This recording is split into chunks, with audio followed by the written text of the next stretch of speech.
आदेश जय श्री बोले सभी को। आशा करता हूँ महादेव रुद्र की कृपा आप सभी पर बनी रहे। दोस्तों, आज मैं आप लोगों को 3 टॉपिक पर थोड़ी सी जानकारी दूंगा। पहला है कि जप किस प्रकार से किया जाए, कितने प्रकार के होते हैं, माला कैसी घुमाई जाए। और तीसरा जो विशेष तौर पर एक व्यूवर ने हमारे पूछा था कि सर जो हमारे घर पे देवी देवता की जो मूर्तियां रखी जाती है उनको नहलाया कब कब जाता है या उनका पूजन किस प्रकार से किया जाता है। तो चलिए शुरू करते हैं। आज का वीडियो बहुत अच्छा होने वाला है।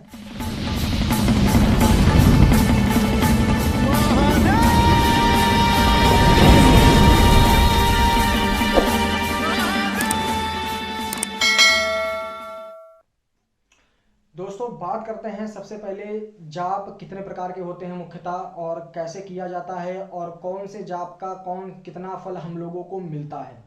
तो सबसे पहले बात करते हैं कि जाप कितने प्रकार के मुख्यतः होते हैं। जाप 3 प्रकार के मुख्यतः होते हैं। एक होता है वाचिक जप, एक होता है उपन्यासु जप, एक होता है मानसिक जप। तो दोस्तों, ये 3 अवस्थाएं हैं एक ही क्रिया की। जो हम लोग जाप करते हैं वो एक क्रिया है, और उसी क्रिया में 3 अवस्थाएं हैं। उसमें से तीनों अवस्थाओं के नाम है वाचिक, उपन्यासु और मानसिक। ठीक है, ये 3 चीजें होती हैं। इसी पे ही व्यक्ति मान के चलिए कि अपना जीवन व्यतीत करता है और इसी के निर्धारित फल ग्रहण करता है। इसी के निर्धारित जो फल होता है उसी से ही अपना जो भी तपोबल है, जो भी अपना क्रियाकलाप है वो निर्धारित करता है। तो सबसे पहले क्या होता है कि जो वाचिक जप होता है, वाचिक जप के लिए मैं आपको बता देता हूं कि वाचिक जप जैसे कि किया जाता है वो बोल बोल कर तेज ध्वनि में बोला जाता है, और कोई भी बगल में व्यक्ति बैठा होगा वो भी आपके जप को सुन सकता है कि आप कौन से मंत्र का उच्चारण करके जाप कर रहे हैं और कैसे कर रहे हैं। तो सबसे पहले आप लोगों को मैं बता देता हूं कि माला किस प्रकार से पकड़नी है और जाप किस प्रकार से करना है। तो सबसे पहले आपको मैं ये जो बेसिक फॉर्म है, जिस तरीके से माला पकड़ने का जो स्टैंडर्ड फॉर्म होता है ये होता है। आप लोग दोबारा से देख लीजिए। इस तरीके से आप लोगों को पकड़ना है, और पकड़ने के बाद आपको हृदय के पास माला रखनी है, और ऐसे अंगूठे से ही आपको माला घुमानी। ये सुमेरु हो गया आपका, ये हो गया गुरु पर्वत। तो ये चीज आपका ऐसे रहेगा, और आपको जप करना चालू करना है जो मैं आपको बता रहा हूँ वाचिक जप का। ओम नमः शिवाय, ओम नमः शिवाय, ओम नमः शिवाय, ओम नमः शिवाय, ओम नमः शिवाय, ओम नमः शिवाय, ओम नमः शिवाय, ओम नमः शिवाय, ओम नमः शिवाय, ओम नमः शिवाय, ओम नमः शिवाय, ओम नमः शिवाय, ओम नमः शिवाय, ओम नमः शिवाय, ओम नमः शिवाय, ओम नमः शिवाय, ओम नमः शिवाय, ओम नमः शिवाय, ओम नमः शिवाय, ओम नमः शिवाय। इस तरीके से करना। बहुत से लोग होते हैं कि त्राटक करते हुए भी जाप करते हैं। दोनों चीजों को, दोनों फॉर्मों को मिला करके जाप करते हैं, तो वो भी जाप सबसे बेस्ट माना जाता है और उसमें भी आपको रिजल्ट अच्छा मिलता है। तो इस तरीके का जो जप होता है वो आपको फल अच्छा देता है, पर धीरे धीरे देता है। इसमें क्या होता है कि जो आपकी ध्वनि निकल रही है, जो आपकी जाप की ध्वनि निकल रही है, वो एटमॉस्फेयर वातावरण में भी जा रही है। जो आसपास की नेगेटिविटी होती है, जो आसपास की जो शक्तियां होती हैं, वो भी इस चीज को चुराने के लिए अपना दिमाग लगाती हैं या फिर चालाकी करती हैं या आती हैं जब चुराने के लिए भी, जब आपका चुराने के लिए। तो ये होता है आपका वाचिक जप। दूसरा होता है आपका उपन्यासु जप, जो वाचिक जप के मुकाबले आपको 100 गुना फल प्रदान करता है। और इसमें आपको विशेष तौर पर ये इसकी सेकंड फॉर्म है जप करने की, कि अगर आप वाचिक जप आप बेसिक से सीखते हैं, जब नए नए साधक होते हैं तो आपको वाचिक जप पे ही स्टार्टिंग की जाती है। उसके बाद जो सेकंड फॉर्म आता है उपन्यासु जप होता है, उसको किस प्रकार से जप किया जाता है और इसका फल जो होता है ये वाचिक जप से 100 गुना माना जाता है, क्योंकि इसमें 2-3 चीजें मिक्स हो जाती हैं। आपकी ऊर्जा भी बचती है, प्लस आपका ध्यान भी लगता है, प्लस आपका ये मान के चलिए जो ऊर्जा है अंदर ही के अंदर ही समाहित रहती है, बाहर के एटमॉस्फेयर में ऊर्जा नहीं जाती है। और बहुत सी चीजें ऐसी हैं बेसिक जो उससे आपको फल प्रदान करती है। तो वाचिक जप किस प्रकार से करते हैं देख लीजिए।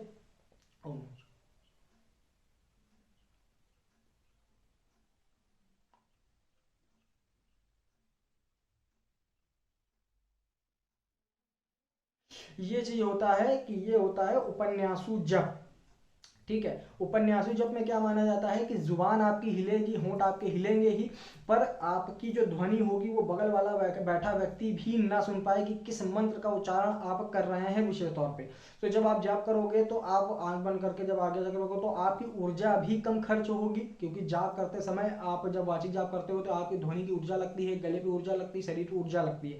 आपका ध्यान भी एकाग्र नहीं हो पाता है। आपका जाप जो मंत्रों पे ध्यान लगा रहता है कि ये मंत्र है, ये मंत्र है, है। पर जब उपन्यासु जप करते हो तो आप उस चीज़ को कंठस्थ कर लेते हो, तो फिर उसकी स्पीड भी बढ़ जाती है और जब संख्या भी आप ज़्यादा रख लेते हो और आपकी ध्वनि भी कम रहती है, जिसकी वजह से आपकी ऊर्जा भी कम कम कम खर्च होती है और आपकी जो एकाग्रता है वो बहुत। दोस्तों, उपन्यासु जप का आपने देख लिया किस प्रकार से होता है। उपन्यासु जप का जो फल होता है वो वाचिक जप से 100 गुना ज़्यादा माना जाता है और वो फल 100 गुना वाचिक जाप के मुकाबले देता है। इसमें आपकी ऊर्जा भी वाचिक जाप के मुकाबले बहुत कम खर्च होती है, ये बात ने आपने तो सुनी लिया।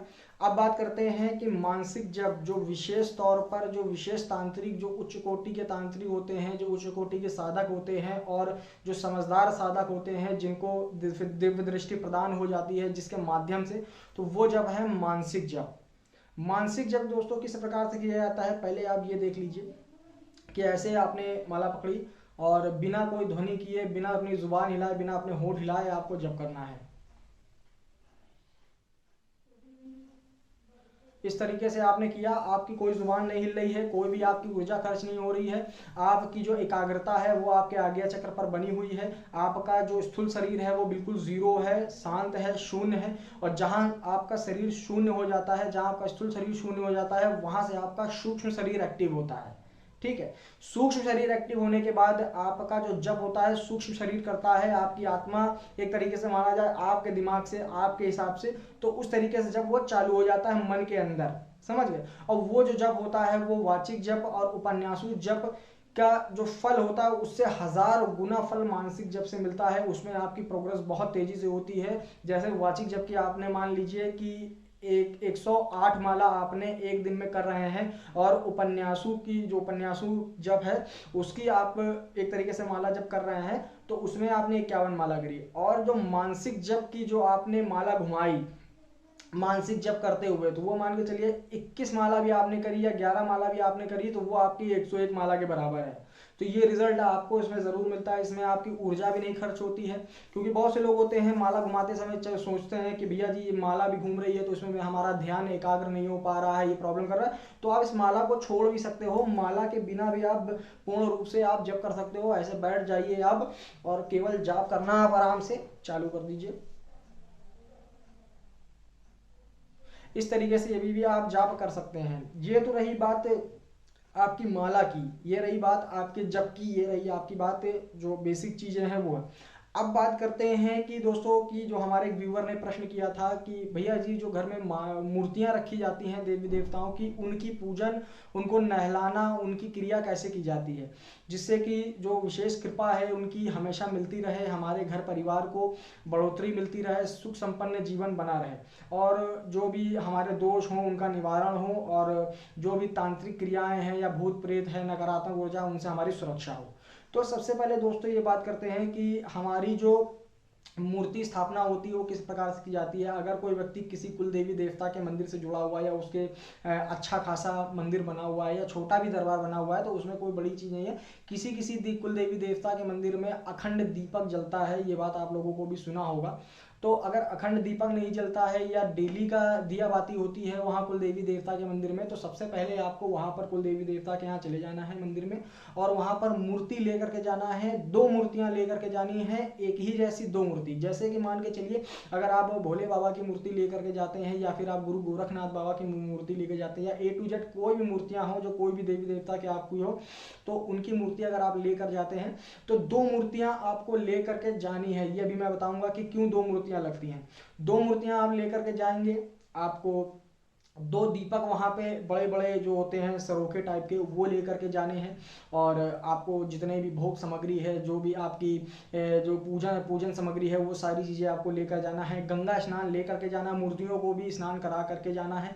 फिर वहाँ पर आप मंदिर में जा करके वहाँ पर जो भी गुरु महाराज हो या फिर जो भी भगत हो, पुजारी हो, वहाँ पर जाइए और अपनी मूर्ति स्थापना के लिए उनसे बात करिए। या भी तो बहुत से लोग होते पहले बात कर लेते हैं, बात करने के बाद फिर उनसे पूजन की जो भी विशेष पूजन होता है वहाँ पर जाएंगे और एक जो मूर्ति होती है वो आपकी कुलदेवी देवता के स्थान पर विराजमान की जाती है, समझ गए। फिर वहाँ से उसका पूरा पूजन विशेष तौर पे किया जाता है, उनका प्राण प्रतिष्ठित किया जाता है। और जो आपकी मूर्ति जो आपको घर लानी है उनका भी पूजन किया जाता है, प्राण प्रतिष्ठित किया जाता है और पूर्ण रूप से उनका भी एक तरीके से भोग अर्चना सब कुछ किया जाता है। कुछ समय उनको रखा दीपक वहाँ पर आपके कुल देवी देवता के यहाँ जो स्थान होता है वहाँ पर जो दीपक प्रज्वलित रहता है, बहुत लोगों के यहाँ अखंड दीपक प्रज्वलित किया जाता है।